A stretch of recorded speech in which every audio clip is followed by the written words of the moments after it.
பின்னிட்டு வாங்கண்ணா.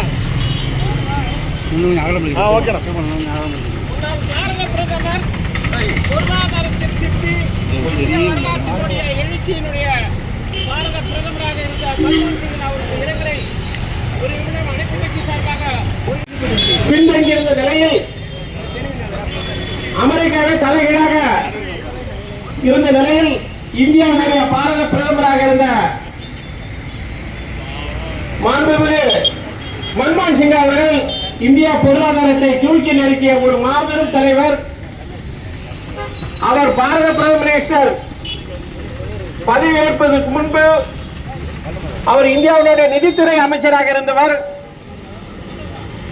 நம்முடைய 1991 இவர்